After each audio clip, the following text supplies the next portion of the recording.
Bienvenue pour cette vidéo courte sur le chapitre d'acide-base. Donc les réactions acido-basiques, c'est le principal chapitre de Melnik avec l'oxydoréduction. Elle fait d'ailleurs que ces deux chapitres-là. Il faut savoir que Hugo, c'est environ 16 questions, Melnik 7, et les deux derniers profs qui font de la physiologie, donc comment fonctionne le cœur, etc., c'est environ 7 questions. Et sur les 7 questions de Melnik, vous en avez 4 d'acide-base et 3 d'oxydoréduction, ou l'inverse. 4 d'oxydoréduction, 3 d'acide base. Donc c'est un chapitre super important qu'il va bien falloir maîtriser et il va falloir saigner les annales. Donc vous avez dans les réactions acido-basiques, bah, comme son nom l'indique, les acides et les bases. Un acide, selon Bronsted, c'est une espèce chimique capable de céder un ion H+. Si je représente cela, bah, on va le noter AH généralement. Et une base, c'est une espèce chimique qui va être capable de capter un électron, donc en faisant une liaison dative, donc on la note A-. Ces réactions acido-basiques, il faut savoir qu'un acide réagit avec une base. Un acide ne peut pas réagir avec un acide, et une base ne peut pas réagir avec une base. Et on va parler d'une chose super importante qui est la force de l'acide. Et on va pouvoir introduire la notion de pK. Plus un acide il est fort, plus il va céder son ion H+. Si on prend par exemple HCl, c'est un acide qui est très fort. La différence d'électronégativité, elle est énorme entre l'hydrogène et le chlore. Ce qui fait que la liaison, elle va se rompre très facilement. Ça va être une liaison ionique qui va donner H+, plus Cl-. Plus vous avez votre acide qui est fort, plus la base conjuguée va être faible. Si je mets HCl, le couple HCl-Cl-, HCl c'est un acide très fort, donc Cl-, c'est une base très faible. Forcément, on le voit dans les derniers chapitres de chimie organique où on a vu avec les effets inductifs, attracteurs et inducteurs, que l'on avait, si on facilitait, si on minimisait l'énergie de la molécule, on allait la stabiliser. Il faut savoir que HCl, c'est très énergétique, donc il va vouloir se transformer en Cl- pour être plus stable. C'est pour ça que c'est un acide très fort. Plus l'espèce est forte, plus elle réagit. Et donc, et vice-versa, si vous avez A-, donc si vous avez ouais, A-AH, de manière générale, si A- est une base très forte, dans ce cas-là, forcément, H est une base, est un acide très faible. Et vous avez les deux couples de l'eau à connaître, que l'on voit déjà au lycée, qui sont H3O+, H2O, et H2O, HO-. H2O, on voit qu'elle peut jouer le rôle de base, acide-base, et le rôle d'acide, acide-base. C'est ce que l'on appelle une espèce amphotère. Eh bien, H3O+, c'est un acide très fort. H3O+, il peut facilement céder son ion H+, et on le voit, c'est pour ça que c'est très important de maîtriser la chimie, déjà pour réussir l'épreuve de chimie, mais ça va vous faciliter la vie en biophysique. H3O+, c'est ça en fait. Vous avez vos deux, ça c'est H2O, euh, l'oxygène, il a deux doublés non liants, il va pouvoir faire une liaison dative avec un ion H+, qui a une lacune électronique. Donc vous allez avoir un doublé non liant qui va venir se mettre ici. Dans ce cas-là, la charge de H disparaît. Mais ici, l'oxygène, il fait 3 liaisons. Il a partagé ses électrons du doublé non liant sans rien recevoir en retour. Donc on va lui mettre une charge partielle positive. Eh bien, dans ces cas-là, lui, il n'est pas stable dans cet état. Donc il va vouloir recéder un atome d'hydrogène pour devenir plus stable. Donc il va facilement libérer un des 3 atomes d'hydrogène pour redevenir H2O. Donc c'est pour ça que H3O+ est un acide fort, très fort. H2O, on l'a dit, si l'espèce conjuguée est forte, dans ce cas-là, elle est faible. Et H2O, ici, il joue le rôle d'acide, c'est aussi un acide faible, puisque OH-, c'est une base très forte. OH-, c'est ça. Et bien ici, on voit qu'il a un excès d'électrons, notre oxygène, et il va pouvoir faire une liaison avec un hydrogène. Il va la faire facilement, cette liaison. Il va facilement mettre en commun un de ces deux doublés non liants. Donc on a les deux couples de l'eau à connaître par cœur. On va pouvoir parler de la force d'un acide ou d'une base. Plus un acide est fort, plus il va le céder son H+, plus une base est forte, plus elle va pouvoir le capter. Et donc on a ici un diagramme, on va faire un diagramme de prédominance. Ce qu'il faut que vous reteniez, c'est que la force d'un acide, c'est le pK, qu'il ne va pas falloir confondre avec le pH. Le pKa, il peut être négatif, positif, ce que vous voulez. C'est vraiment pour connaître la force d'un acide ou d'une base. On va mettre 3 points. Ici, ça va être pH égale 0. Donc non, les traits verticaux, ça va être le pH.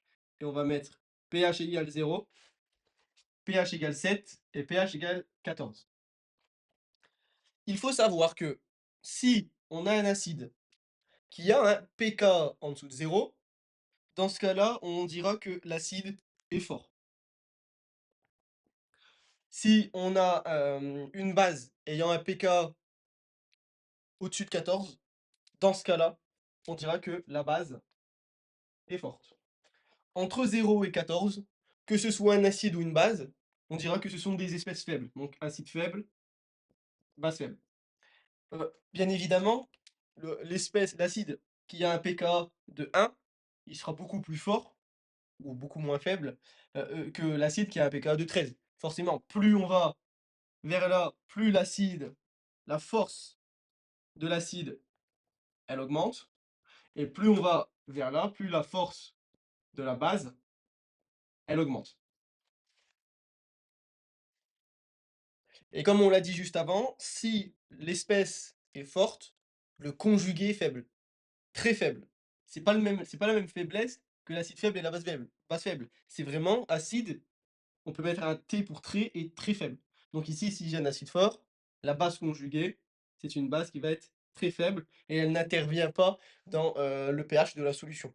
Et on a des formules pour tous les types d'espèces, acide forte, acide faible, base faible, etc. Et vous avez des formules qu'il va falloir vraiment connaître sur le bout des doigts.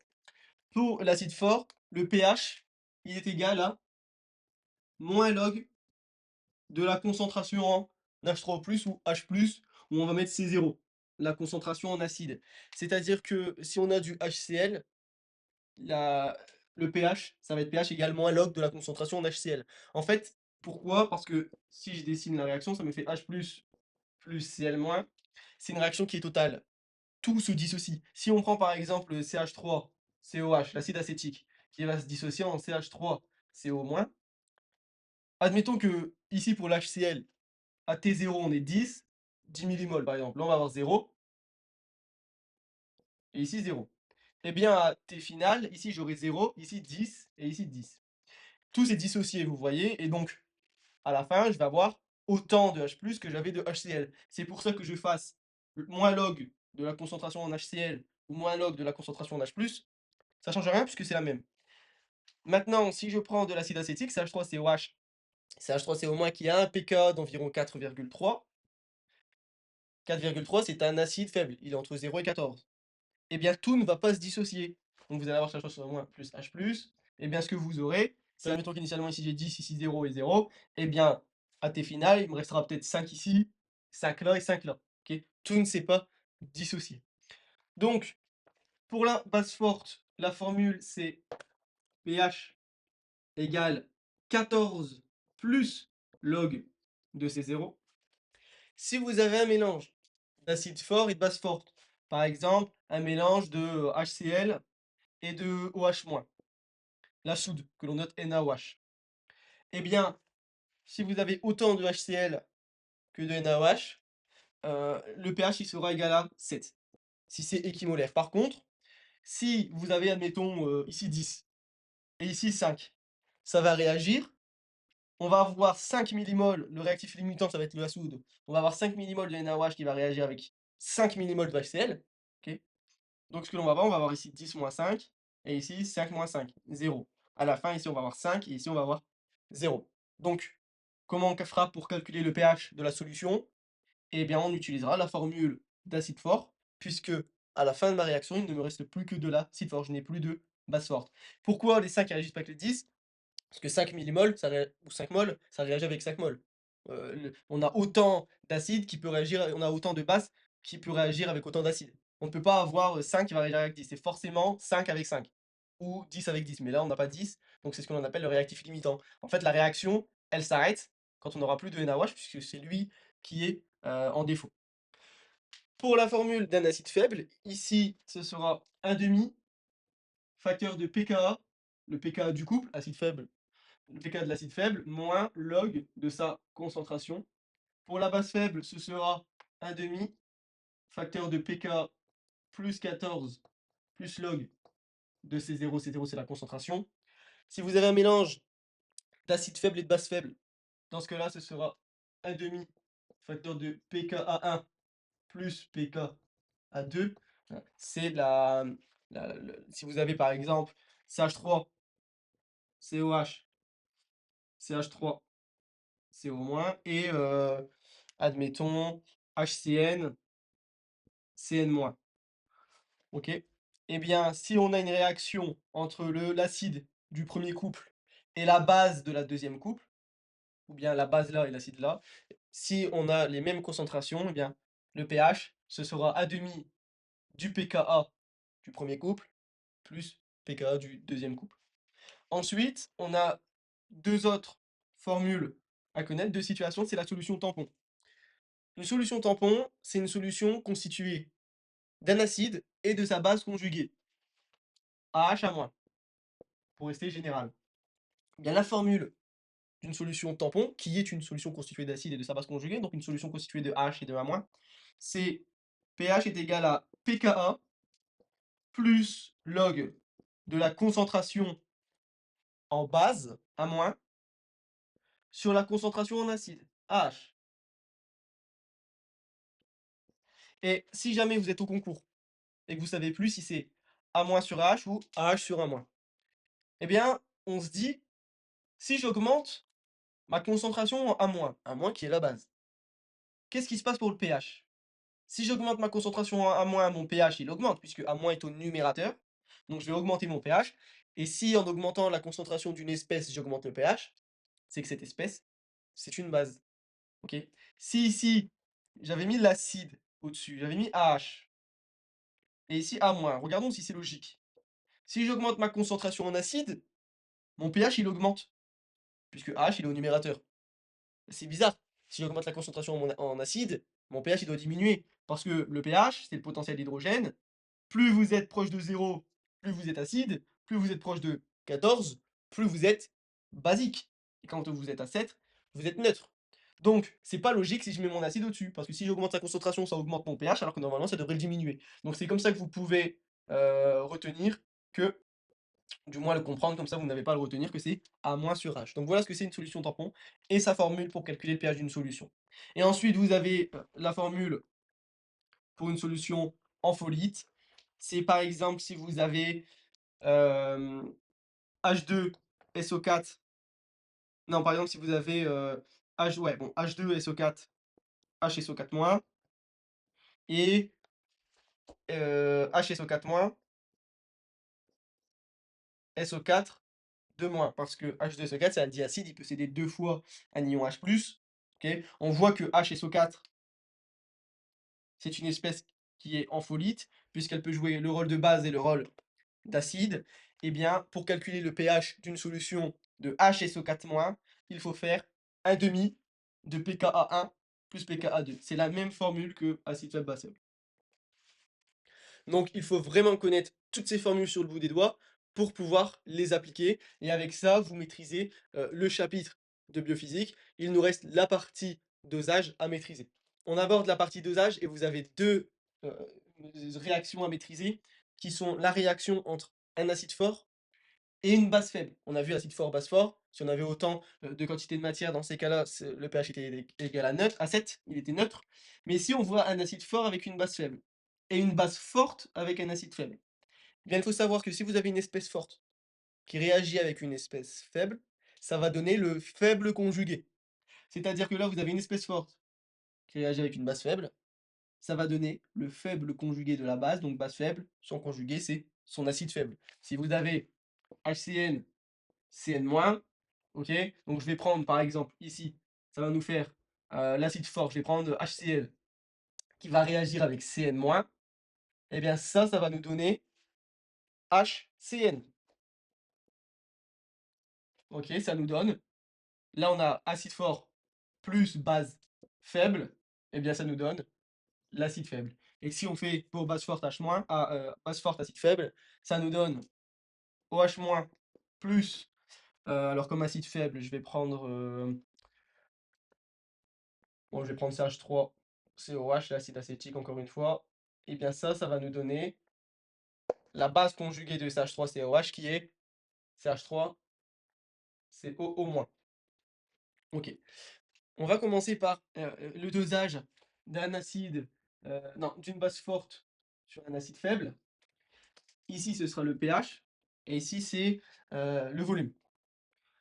Initialement, vous n'avez pas d'acide, de base. On n'a pas de base forte. Dans notre solution, on n'a que de l'acide faible et on va ajouter progressivement. Donc ici, par exemple, ça va être mon, HCN et ici, je vais ajouter de la soude, NaOH, OK, dans le compte-gouttes, dans la burette.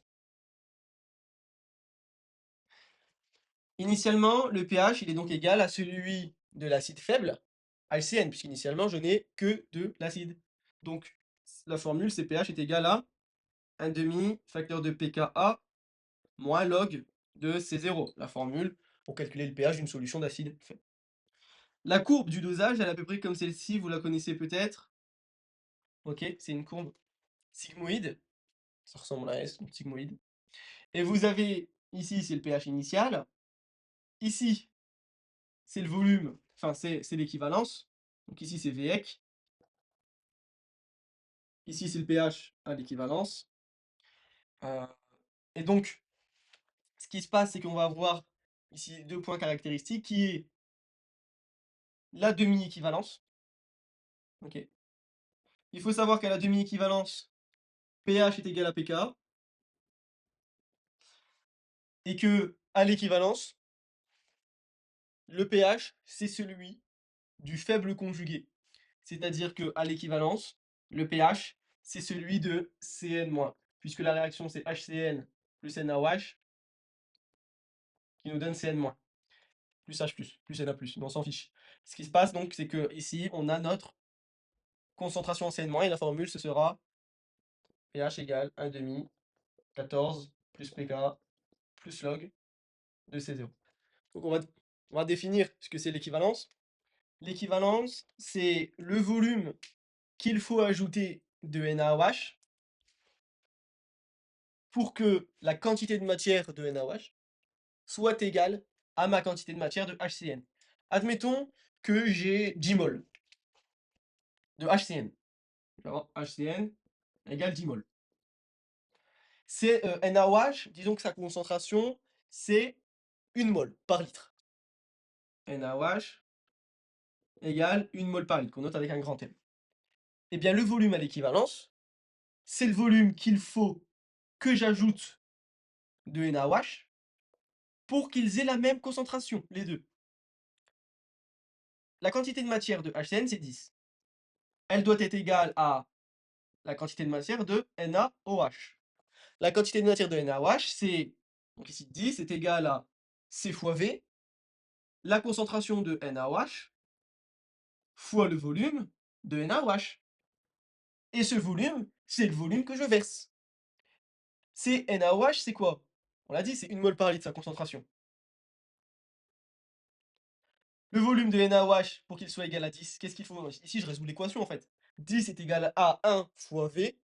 V est égal à 10. Le volume de NaOH qu'il faut que j'ajoute, c'est de 10 litres. Vous aurez jamais, vous aurez jamais 10 litres dans un dosage. C'est généralement en millilitres. Mais voilà l'idée.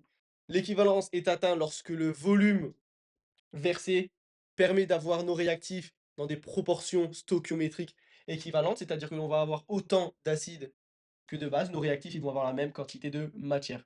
Et alors la demi-équivalence, c'est le moment où le volume ajouté permet d'avoir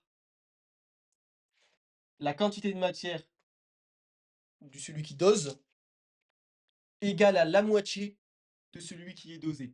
C'est-à-dire que là, si je fais HCN plus NaOH, et que là on a 10 en quantité de matière, 10 mol, eh bien la demi-équivalence, c'est le moment où j'ai mon réactif qui est dans la burette, qui tombe dans mon bécher, égal à la moitié de celui qui était présent dans le bécher. Donc si je dose un acide faible par une base forte, un acide faible par une base forte, eh bien, la demi-équivalence, ce sera le moment où j'ai introduit mon réactif, il sera égal à la moitié de ma quantité initiale en HCN.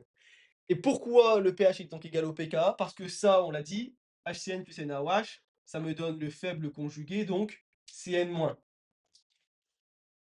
Ça va réagir ensemble. On va avoir ici 10-5, ici 5-5, ça réagit ensemble. Et donc ici, plus 5. Ok, si ici j'ai -5, ici je vais avoir plus 5. J'ai -5 de réactif, donc j'ai plus 5 de produit. 10-5, ça fait 5, et ici plus 5, ça fait 5. J'ai donc autant d'acide que de base conjuguée. Lui, j'en ai plus. C'est quoi quand on a une acide et c'est quoi une solution où on a l'acide et la base conjuguée? C'est une solution tampon. Et la formule pour une solution tampon, on la rappelle, pH est égal à pKa plus log de A- sur H. Attention, hein, solution tampon, pH n'est pas égal à pKa. pH est égal à pKa plus log de A- sur H. pH égale pKa, c'est un cas particulier où nous avons notre concentration en acide, AH, égale à notre concentration en A-, notre base. Et c'est le cas ici. On a pH égale pKa plus log de 5 sur 5. Et 5 sur 5, ça fait 1, et log de 1, ça fait 0. Donc on a pH égale pK. C'est pour ça qu'on a pH égale pK, la demi-équivalence. Cette fois-ci, on dose une base faible par un acide fort. Donc le pH, il est plus haut forcément. Initialement, le pH, c'est celui de Cn-, puisqu'on n'a pas encore introduit notre réactif qui dose, HCl, celui qui tombe dans le bécher. Cn-, c'est celui qui est déjà dans le bécher. La demi-équivalence, elle est ici, c'est lorsque pH égale pK, c'est-à-dire que j'ai introduit la moitié de Cn- en quantité de matière. Ma quantité de matière de HCl, c'est égal à la moitié de celle de Cn-. C'est-à-dire que là, ici, HCl est égal à 1 demi de Cn-. J'ai 2 fois plus de Cn-, si je passe le 2 là, de l'autre côté. Donc le pH est égal à pK, puisque ça va nous permettre d'avoir autant de Cn- que de HCN. Ensuite, ici, c'est notre équivalence. Le pH, c'est celui de HCN. Ok. Et là, c'est le volume à l'équivalence, tout simplement, donc VEC. Et ici, hein, ici c'est vrai, c'est quand on va mettre en excès notre HCl, c'est-à-dire que lorsque l'on a notre bécher, on a notre burette. Au moment où j'ai autant de Cn- que de HCN, de Cn- que de HCl, c'est euh, c'est l'équivalence. Si je ferme le robinet, bon, c'est tout, c'est l'équivalence. Et donc j'aurai plus que du HCN. Si je ne ferme pas le robinet, que ça continue à couler, bon, bah, ça va devenir de plus en plus basique la solution. Ok, jusqu'à ce que ce soit vraiment du HCl, si on laisse le HCl en excès. Donc voilà ce qui se passe ici, c'est le pH du Cn-. Ensuite, ici, on a pH égale pK, j'ai autant d'acide que de base conjuguée, et ici, c'est le faible conjugué, donc Cn-, donc ici, c'est HCN. Voilà pour cette grosse vidéo courte sur le chapitre d'acide-base. On va faire un exercice, un exemple ensemble, pour voir comment on applique toutes ces notions. On nous dit qu'on réalise le dosage de 10 ml d'une solution d'acide acétique à 1 mol par litre par de la soude de NaOH à 1 mol par litre. On donne le pK CH3COH, CH3CO- égale 4,8 parmi les propositions suivantes, laquelle ou lesquelles sont exactes. Donc on a de l'acide acétique, CH3COH, CH3CO-, concentré à 1 mol par litre. Et l'on a un volume de 10 millilitres. Donc j'ai 10 millilitres de CH3COH concentré à 1 mol par litre. Et on va faire réagir cela avec de la soude NaOH à 1 mol par litre.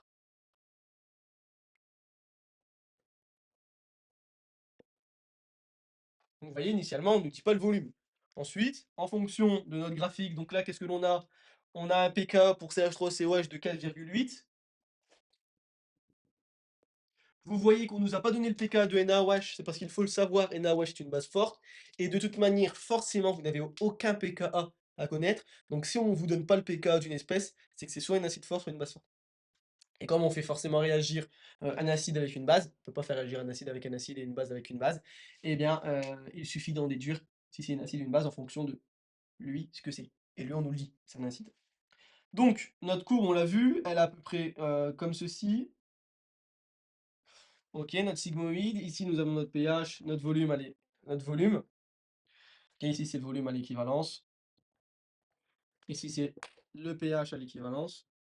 Et ici, nous avons notre pK. Enfin, notre pH égale pK. Pourquoi? Parce que ici, on est à la demi-équivalence. Donc, qu'est-ce qui se passe? On nous demande si le pH initial est égal à 4,8.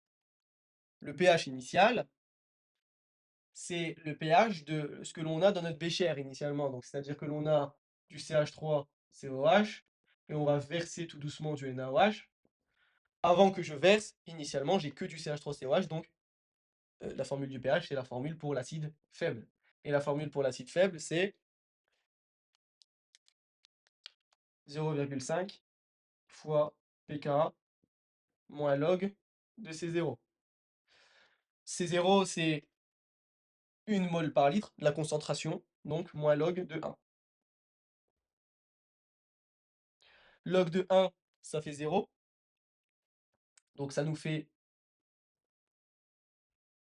0,5 fois pK, et le pK, il est égal à 4,8, donc notre pH initial, c'est 2,4.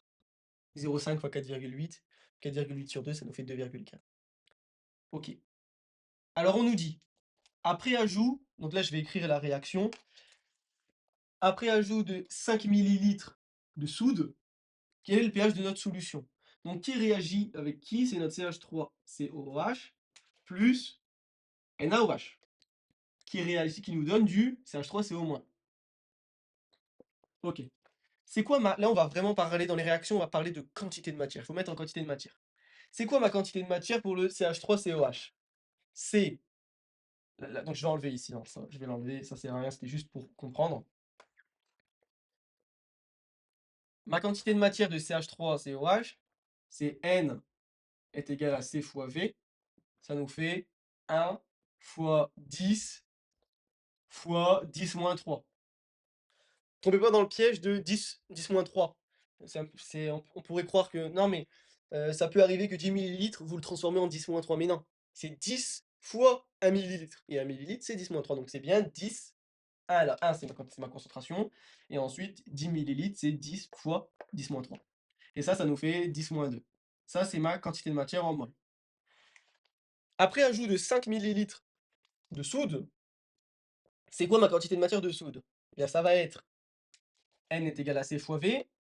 La concentration de soude, c'est aussi 1 mol par litre. Donc ça va être 1 fois 5 fois 10 moins 3. Donc 5 fois 10 moins 3. OK. Là, on n'a pas la même puissance, donc il va falloir faire la même puissance. Ici, je vais faire 10 fois 10 moins 3. Donc ici, si je fais fois 10, il faut que je divise par 10 ici, donc je vais augmenter la puissance, ou plutôt la diminuer. Donc ça va faire 10 fois 10 moins 3. 10 fois 10 moins 3, c'est égal à 10 fois 10 moins 2. C'est vraiment important de maîtriser les bases de calcul. Je ferai une vidéo méthodologie pour les techniques de calcul, mais ici, voilà, 10 moins 2, c'est pareil que 10 fois 10 moins 3. Quand on va faire réagir ça, ça va nous donner 10 fois 10 moins 3, moins 5 fois 10 moins 3. Donc on va avoir 10 fois 10 moins 3, moins 5 fois 10 moins 3. Non, lui, je vais le mettre en rouge. Ici, on va avoir 5 fois 10 moins 3, moins 5 fois 10 moins 3. Et ici, on va donc avoir plus 5 fois 10 moins 3. Parce que s'il y a 5 fois 10 moins 3, si on a moins ici, bah ici, on va avoir plus. Ok, c'est lui notre actif limitant. Quand il s'arrête, on n'a plus de réaction. Donc, 5 fois 10 moins 3, moins 5 fois 10 moins 3, ça nous fait 0. 10 fois 10 moins 3, moins 5 fois 10 moins 3, bah, ça nous fait 5 fois 10 moins 3. 10 moins 5, 5. Et ici, je vais donc avoir plus 5 fois 10 moins 3. Là, c'est juste, je réécris. Qu'est-ce qu'on remarque? On a autant d'acides que de bases conjuguées. Solution tampon. pH égale pK plus log de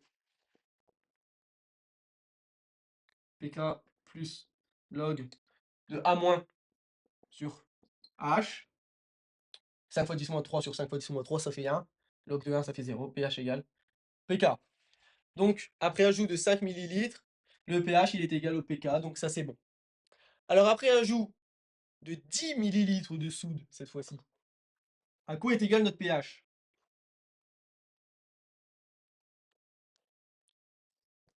Ma quantité de matière de CH3COH, c'est toujours la même. Je vais pas la recalculer, c'est 10 moins 2.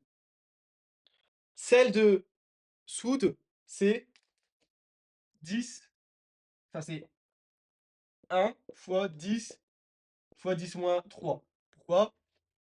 Parce que l'on a 1 mol par litre, donc C fois V. V est égal à 10 millilitres, donc 10 fois 10 moins 3.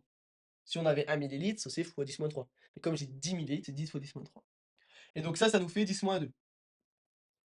Ok? Donc on va avoir quoi? On va avoir 10 moins 2, moins 10 moins 2. Ici, 10 moins 2, moins 10 moins 2. Et ici, plus 10 moins 2.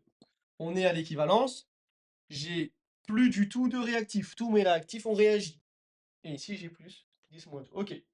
C'est quoi donc le... C'est pour ça qu'on dit qu'à l'équivalence, le pH, c'est celui du faible conjugué. Puisque à la fin de ma réaction, je n'ai que le faible conjugué. À la fin de ma réaction, il ne me reste plus que la base faible, ici. Et la formule de pH pour une solution de base faible, c'est pH égale 1 demi, facteur de 14, plus pKa, plus log de C. Alors, c'est quoi ma quantité de matière de CH3CO-? Là, ici, c'était des quantités de matière, hein, mol, hein. C'est 10 moins 2. Donc, on va avoir log de 10 moins 2. Et le volume, alors? Eh bien, c'est 10 millilitres que l'on avait initialement, plus 10 millilitres que l'on a versé de NaOH pour atteindre l'équivalence.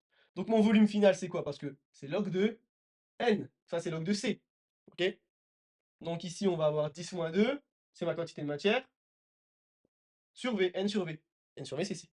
Alors, mon volume, c'est donc 20 millilitres. Donc 20 fois 10 moins 3, 20 millilitres. Je l'ai dit, c'est les 10 millilitres initiales de CH3COH que l'on a dans l'énoncé, plus 10 millilitres que l'on a ajouté de soude. 10 moins 2 sur 20 fois 10 moins 3. Je vais passer le 10 moins 3 en haut. J'ai laissé les étapes de calcul. Ça nous donne log de 10 moins 2 fois 10 puissance 3. Si je divise par 10 moins 3, je fais fois 10 puissance 3 sur 20. 10 moins 2 fois 10 puissance 3, 10 fois A fois 10 fois B, c'est égal à 10 puissance A plus B. Donc 10 moins 2 fois 10 puissance 3, ça me fait 10 moins 2 plus 3. Et 10 moins 2 plus 3, ça me fait 10 plus 1, donc 10. 10 sur 20, ça fait 1 demi. Et log de 1 demi, ça fait moins log de 2.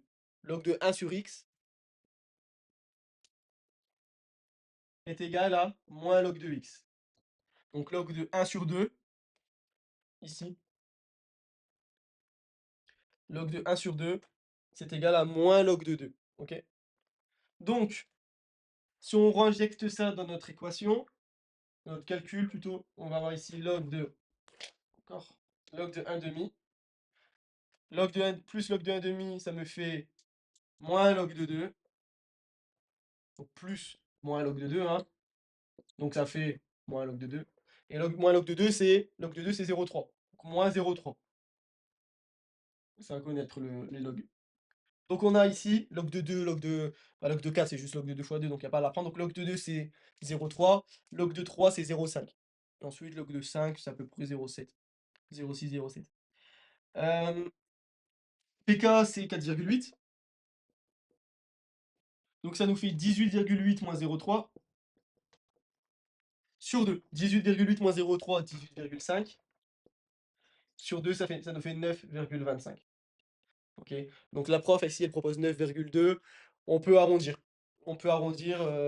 Bon, voilà, elle doit pas être très forte en calcul. Mais voilà, 9,25.